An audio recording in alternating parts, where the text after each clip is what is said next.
நான் டாக்டர் சுமந்த் கிட்டே இந்த நிகழ்ச்சியை ஆரம்பிக்கணும்னு நினைக்கிறேன். இப்போ நடந்திருப்பது அப்படிங்கிறது ஒரு டெக்டானிக் ஷிஃப்ட். ஸோ இதோடைய விளைவுகளை நம்ம இன்னும் உள் வாங்கிக்க, அதோடைய இம்ப்ளிகேஷன்ஸ் அன்ஃபோல்ட் ஆர்த்திக்கே கூட நாள் ஆகலாம். But if one can guess, இன்னைக்கு தமிழக வெற்றி கழகத்துக்கு சவால் விடக்கூடிய இயக்கம் அப்படின்னா அது திராவிட முன்னேற்ற கழகமா, இல்லை அவ்வளோ சீக்கிரமாக அதிமுகவை ரைட் ஆஃப் பண்ண முடியாதா? முதல்ல இந்த கேள்வியை நான் வேற மாதிரி பார்க்கறேன். இந்த கேள்வியை நம்ம இன்னைக்கு கேட்கிறோம். வென் தமிழக வெற்றி கழகம் வெற்றி பெற்று விட்டது, ஆட்சி அமைத்து விட்டது. ஆனால் அவர்களுடைய கவர்னன்ஸ் ரெக்கார்ட் எப்படி இருக்க போகிறது என்பது யாருக்கும் தெரியாது. சோ ஒரு வலுவான எதிர்க்கட்சி தேவைப்பட்டு அதற்கு பிறகுதான் தமிழக வெற்றி கழகத்துக்கு ஒரு கடும் ஒரு நெருக்கடியை கொடுக்க முடியுமா, இல்ல எதிர்க்கட்சியா சும்மா இருந்தாலே இவர்கள் கவர்னன்ஸ்ல ஏதாவது தவறுகள் நடந்தால் அதை பயன்படுத்தி கொண்டு ஒரு எதிர்க்கட்சி ஆளுங்கட்சியாக மாற முடியுமா? ஏற்கனவே ஆட்சி சக்தியா இருந்தவங்களுக்கே ஒரு ஹனிமூன் பீரியட் கிடைக்கும். ஸோ ஒரு உச்ச நட்சத்திரம் வந்திருக்காரு, இப்பதான் they are learning the ropes of governance. So ஒரு இயல்பாகவே மக்கள் கொஞ்சம் கூடுதலான ஹனிமூன் பீரியட் கொடுக்க மாட்டாங்களா?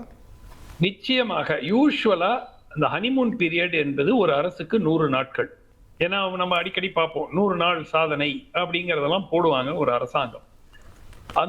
அதை தாண்டி நான் எதிர்பார்ப்பது மிக பெரிய லெவல்ல தவறான முடிவுகள் வரவில்லை என்றால் உறுதியாக மக்கள் 6 மாத காலம் அவகாசம் கொடுப்பார்கள்.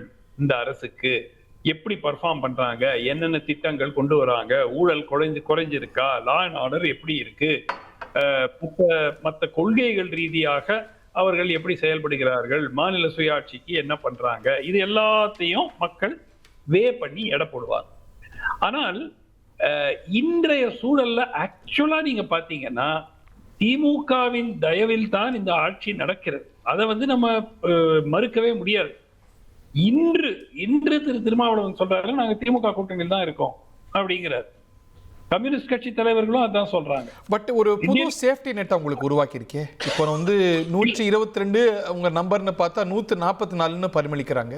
இல்ல அது அதிமுகவை பிளவுபடுத்தி அங்கிருந்து வர்ற பிரேக்அவே ஃபேக்ஷன் கட்சியை உடைச்சு அதை பண்றது. அதுக்கு நம்ம ஒரு இதால பிரச்சனை வந்துச்சுன்னா அதால சரியாவாதா? இல்ல, நான் அதுக்கு தான் சொல்றேங்க. இன்னைக்கு as of 8/5 on 18th May இந்த அரசாங்கம் திமுகவை நம்பிதான் இயங்கிக் கொண்டிருக்கிறது. ஏன்னா திமுகவினுடைய கூட்டணி கட்சிகள் திமுகவின் வற்புறுத்தலின் பெயரில் ஆதரவு தெரிவிச்சிருக்கிறார். நான் அந்த கடைசி வற்புறுத்தல் அறிவு நீங்க நிறைய மிஸ் இன்டர்பிரட் பண்றீங்களா? திமுக ஏன் வற்புறுத்த போகுது உங்களை ஆட்சிக்கு ஆதரவு கொடுக்கறதுக்கு? நம்ம பார்க்கிறோம், நிறைய செய்திகள் வந்துட்டு இருக்கு. அவங்க இதை தடுக்கிறதுக்கு வெவ்வேறு காம்பினேஷன்ஸ்ல ஒர்க் பண்ணிருக்காங்க. திமுக வற்புறுத்தல. அப்ப ஏன் நீங்க இன்னைக்கு நாங்க திமுக கூட்டணியில தான் இருக்கோம்னு சொல்றீங்க? சார், நான் விட்டுட்டு வந்துட்டேன், திமுக கூட்டணியோட இருந்தேன், இன்னைக்கு நான் விட்டுட்டு தாவேக்காக ஆதரவு தெரிவிக்கிறேன், இப்படிதானே நீங்க சொல்லணும். நான் திமுக கூட்டணியில தான் இருக்கேன், தாவேக்கா அரசுக்கு ஆதரிக்கிறேன், ஆனா தாவேக்காவுக்கு பிரதான எதிரி திமுக. இது ஒரு புது அம்சமா இருக்கு, அது நம்ம பார்ப்போம். பட் ஆனா திமுக இவங்களை வற்புறுத்தி தாவேக்காவுக்கு ஆதரவு அளிக்கிறதுல அவங்களோட இன்ட்ரெஸ்ட் என்ன இருக்குதுல்ல? சரி, வற்புறுத்திங்கிற வார்த்தை உங்களுக்கு பிடிக்கலன்னா ஹரி, அறிவுறுத்தல் அப்படி வச்சுக்கலாமா? இல்ல, ஒரு வீட்டோ பண்ணாம இல்லாட்டி அவங்க பிரச்சனை பண்ணாம சரி போங்க அப்படின்னு சொல்லிருக்கலாம், ரொம்ப வற்புறுத்தாம இருக்கலாம். அப்ப இல்லைங்க, சரி போங்கன்னு சொன்னா அவங்க இன்னைக்கு அங்கதானே இருக்காங்க. Hari, you are not getting my point. I get it நவ. சரி, ஏதோ உங்க விருப்பம் இருங்க, உங்க விருப்பங்க. நீங்க அதுக்கப்புறம் நீங்க போறதுன்னா போய்க்கங்க. அது ஒரு அப்ரோச். கரெக்டா? கரெக்ட். அப்போ நீங்க we part on as friends, நண்பர்களாக நாம் பிரிவோம். கரெக்டா? கரெக்ட். அப்படி இல்லையே இது. இன்னைக்கு சொல்றாங்களே அவங்க, நாங்க அந்த கூட்டணியில தான் இருக்கோங்கறாங்களே. அப்ப how do you reconcile these two positions? திமுகவோடு கூட்டணி, தாவேக்கா ஆட்சிக்கு ஆதரவு.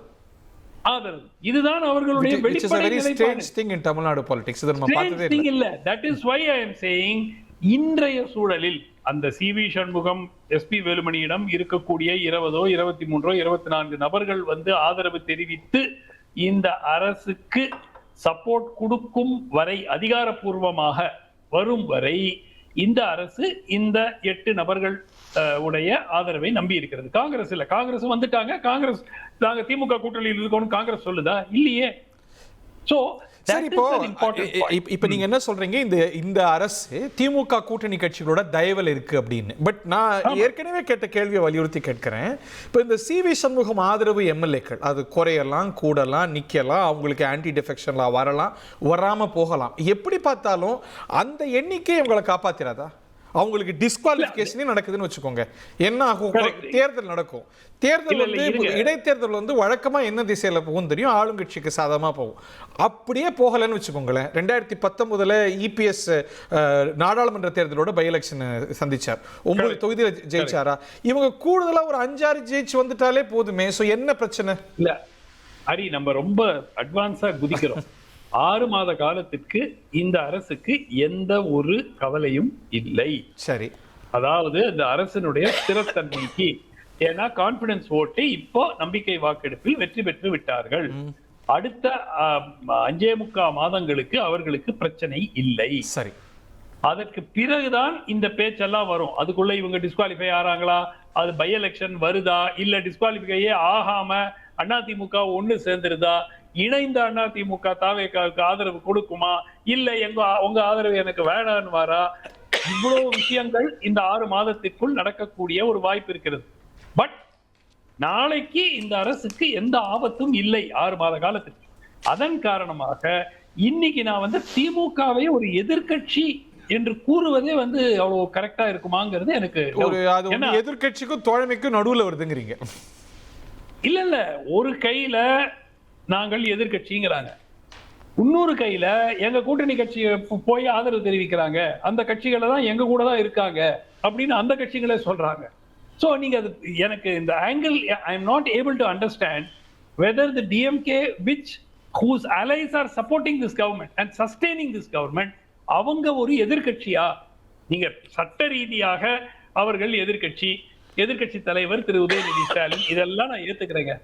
ஆனால் பிஹைண்ட் தி சீன்ஸ் உண்மையான எதிர்கட்சியாக எப்படி இந்த கட்சி செயல்பட முடியும் அப்படிங்கிறது. நீங்க திமுக கேக்குறீங்களா, திமுகவோட அலைஸ் கேக்குறீங்களா? எடப்பாடியாவது நம்பிக்கை வாக்கெடுப்புல எதிர்த்து வாக்களிச்சாரு, நீங்க வெளியே போயிட்டீங்க. அதுவே ஒரு நிலைப்பாடு தானே, எதுக்கு வெளியே போனோம்? சார் நீங்க கவனிச்சு பாத்தீங்கன்னா தெரியும், மத்தவங்க எல்லாம் கரெக்ட் பண்ணலாம். திமுக வந்து இதற்கு முன்னாடி நம்பிக்கை வாக்கெடுப்பு எப்பெல்லாம் நடந்திருக்கும் அப்ப எதிர்த்து வாக்களிச்சதா எனக்கு நினைவு இல்லை. கடந்த முறை அவங்க டிஸ்குவாலிஃபை ஆயிட்டாங்க. ஜானகி எம்ஜிஆர் காலத்திலையும் கூட அவங்க வந்து எதிர்த்து வாக்களிச்சாங்கன்னு எனக்கு தோணல. So that has been their strategy or their track record. ஸ்ட்ராட்டஜினா நீங்க அவங்க நினைத்திருந்தா 2017ல ஆவிக்குள்ளேயே இருந்து சமத்தா எதிர்த்து வாக்களிச்சிருக்கலாம். அன்னைக்கு வாக்களிக்கல. அது வந்து ஒரு ஸ்ட்ராட்டஜிக் ரீசனா பாக்குறேன். சரி, இந்த நம்பிக்கை வாக்கெடுப்பில் எதிர்த்து அளித்தாலும் விஜய் வெற்றி பெற்றிருப்பார் இல்லையா? எக்ஸாக்ட்லி. ஏன்னா ஏற்கனவே உங்க கூட்டணி கட்சிகளை ஆதரவு தெரிவிக்க சொல்லிட்டீங்க, அவங்களும் ஆதரவு தெரிவிச்சாரு, கடிதமும் கொடுத்துட்டாங்க ஆளுநர்கிட்ட, அவங்க வாக்களிக்க போறாங்க. எப்படிமோ இந்த அரசு நம்பிக்கை வாக்கெடுப்புல ஜெயிக்க போகுது. டாக்டர், உங்க வாதத்தை சுருக்கணும்னா திமுக என்ன செய்து, அது எதிர்கட்சியா, அது ஆளுங்கட்சிக்கு ஆதரவு அளிக்க சப்ளை கூட்டணி கட்சிகளை சப்ளை பண்ணிருக்கிற கட்சி அப்படின்னு கேக்குறீங்க? Is that your question?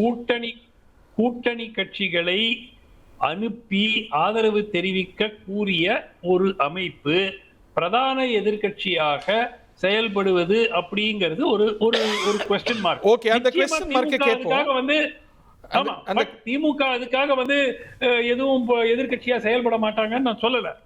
But at the end of the day நான் திரு ஸ்டாலின் அவர்கள் விருப்பப்பட்டால் இந்த அரசுக்கு பெரும் நெருக்கடியை கொண்டு வர முடியும்.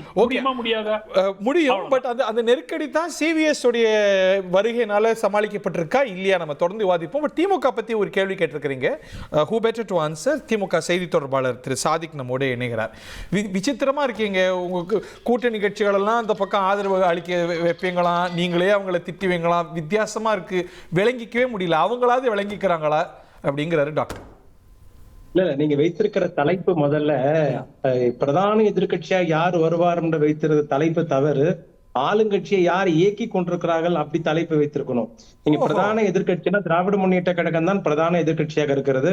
அதுக்கு உதாரணம் கடந்த ஒரு வார காலமாக, குறிப்பாக தமிழ்நாட்டின் முதலமைச்சராக நடிகர் விஜய் பொறுப்பேற்ற இந்த ஒரு வார காலத்தில் அவரை இயக்கி கொண்டிருந்தது, அவருடைய தவறை சுட்டிக்காட்டியது, அவரை பின்வாங்க வைத்தது, மகளிருக்கு உரிமை தொகை 1000 ரூபாய் போட வைத்தது என்று அது பதவி ஏற்பு விழாவில் வந்தே மாதரம் பாடலாக இருந்தாலும் சரி, அவருடைய ஜோசியக்காரை வாபஸ் வாங்குற விஷயமாக இருந்தாலும் சரி, அல்லது மகளிர் உரிமை தொகை போடுகிற விஷயமாக இருந்தாலும் சரி, அல்லது சட்டமன்றத்தில் கேள்வி கேட்கிற விஷயமாக இருந்தாலும் சரி, ஒரு பொறுப்புள்ள எதிர்க்கட்சியாக, ஒரு எதிர்க்கட்சி தலைவராக திராவிட முன்னேற்ற கழகம், அதனுடைய எதிர்க்கட்சி தலைவராக நான் உதயநிதி ஸ்டாலின் மிக சிறப்பாக செயல்பட்டு இயக்கம் நீங்க தாங்கிறீங்க. என்னங்க இயக்கம் நீங்க தாங்கிறீங்க. நாங்க தான் இயக்கி கொண்டிருக்கோம். இயக்கிக்கணும் ஒரு எதிர்க்கட்சியாக, அதாவது அடங்காத காலமாடுக்கு ஒரு மூக்கணாங்கயிறு மாதிரி இன்னைக்கு ஆளுங்கட்சிக்கு ஒரு மூக்கணாங்கயிறாக அடக்கக்கூடிய வீரனாக திராவிட முன்னேற்ற கழகம் தமிழ்நாடு சட்டமன்றத்தில் இருக்கிறது. பேசுகிற பொழுது மரியாதைக்குரிய சும்மன் அவர்கள் குறிப்பிட்டார்கள், திராவிட முன்னேற்ற கழகத்துடைய தோழமை கட்சிகள் தானே விஜயோடி சென்றிருக்கிறது, அப்போது திமுக எப்படி ஒரு பொறுப்புள்ள எதிர்க்கட்சியாக செயல்பட முடியும் என்று. கூட்டணி தேர்தல் முடிந்து அந்த வாக்கு பதிவின் போது வைக்கப்படுகிற மை அழிவதற்குள்ளாகவே சொல்லாமல் கொள்ளாமல் காங்கிரஸ் எங்களை விட்டு போய்விட்டது.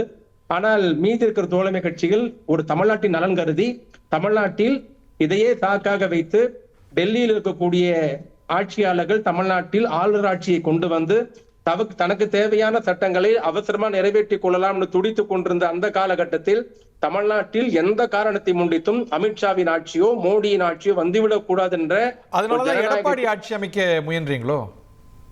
இல்லைங்க, அது தவறான தகவல். திராவிட முன்னேற்ற தலைமை கழகமும் அது மறுத்திருக்கிறது. அதுக்கு முயற்சி செய்தார் என்று சொன்ன நடிகர் ரஜினிகாந்தும் அதை மறுத்திருக்கிறார். திருமாவளவன் மறுக்கல, என்கிட்ட இந்த ப்ரொபோசல் வந்துச்சுன்னு அவர் திருப்பியும் சொல்றார். இல்ல அவரை முதலமைச்சர் ஆக்குவதை பத்தி அவர் பேசியிருக்கிறார்.